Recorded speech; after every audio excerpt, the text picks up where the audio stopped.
in each conference into a pit to figure it out for the playoffs. That pit, PIT, is called the play-in tournament. 8 teams, 6 games for the final 4 spots.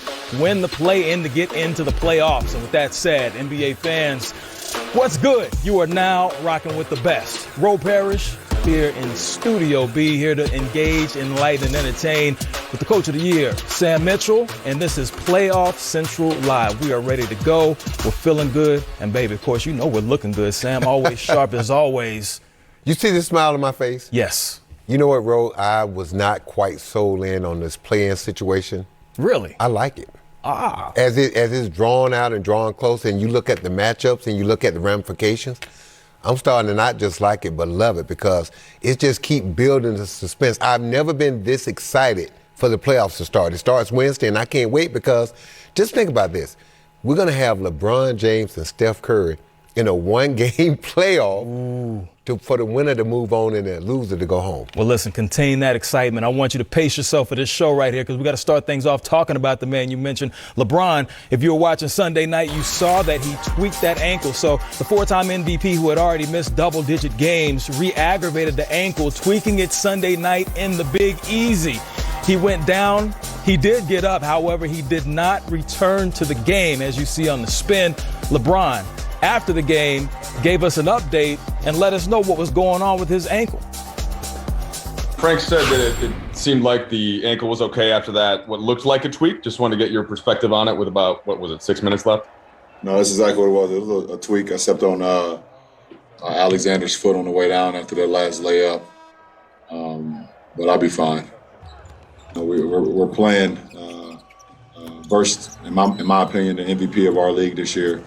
And Steph. So everybody counting him out this year. Everybody saying that, now that, Clay is hurt, can Steph lead a team on his own? What is he going to be able to do? Can he carry a team on his own? Can he carry a team into the postseason? Can he keep a team afloat?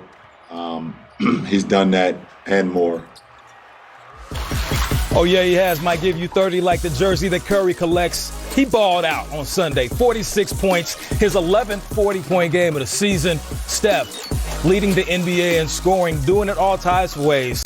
You never know, because Steph doesn't play. And you know what? He's balling. But the Warriors, they're playing well as Steph. And, of course, we had to hear from the babyface assassin.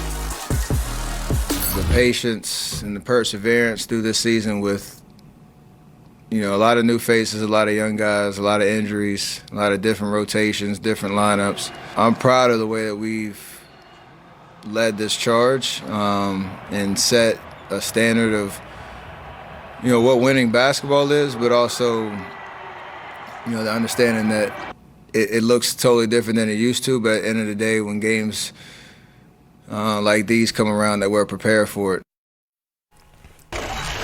Steph right now is on another level like ASAP Ferg. We're going to talk about Steph momentarily. Let's focus on LeBron and the Lakers right now. So Coach, you talked about how excited you were. But Lakers Nation, how concerned should they be right now?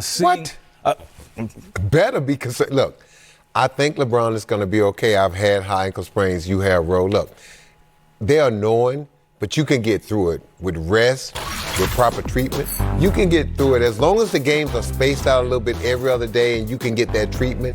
He can get through it. The thing is, though, it's one game. And the problem is, if LeBron tweaks that ankle again, if AD gets hurt, if any significant player on either team gets hurt, it can be detrimental to your team. And so it's not just important that you go in as healthy as possible. It's how you play. With that one game, think about this. The NBA has never had a scenario where a game 7, but you've played 6 games to get to that point. It's one and done like the NCAA tournament. Now with the Lakers and Golden State, the loser will get another chance. But still, look at the pressure. And do you want to have to play another game? That's 2 games to get into the playoffs, and then you have to start the playoffs. That's a lot for this Laker team that need to rest, because when they're resting and healthy, we know how exciting and how good they are. We do know how good they are. We witnessed that last season. However, this is a different team when you look at the mileage that's on the team, the short amount of rest that the Lakers had in the abbreviated offseason. So we just discussed LeBron, but then what about AD, who's also been nicked up all season?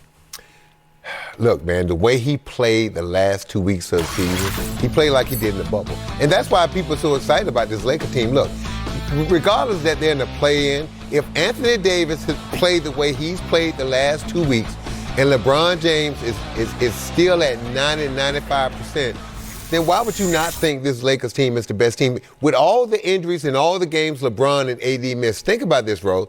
They're still the number one defensive team in the league. And come playoff time, that's what you hang your hat on. And so this Laker team, their defense never slipped. All they need is their number one and number two guys back to add scoring. And now they're Dennis Schroeder back. Man, I watched the Lakers the other night with LeBron, and they look like a totally different team than without LeBron. They look lost. They look like a team in the wilderness trying to find themselves. The King comes back, and all of a sudden KCP is knocking down threes. He's going to the hole. He's D'ing people up. Everybody's playing with a new life and new energy. So if LeBron is as healthy as can be at this time of year and AD's back, I really can't, even though they're playing in the play-in tournament, I really can't count them out. They're my favorites. Right now, we know the Lakers with LeBron, they are 30-15. Without him, they are 12-15. Clearly not as good as a team, but we both know LeBron. You know how good the Lakers are? How good are they? Did you see what the Clippers did the last two games? Oh, wait, hold that thought, because we're going to discuss that later on here in this program. We got to talk about Steph, though, because he is playing out of his mind right now. Some of the best basketball that we've seen, and now the shot chart presented by Mountain Dew. 46 points, a career high when it comes to shooting threes. 22 attempts. He's never shot that many, so that is awesome. He outscored the rest of his starting lineup, Coach. He has been on a different level. And, Ro, for people that think Steph Curry is just a three-point shooter, he's a scorer that can shoot threes.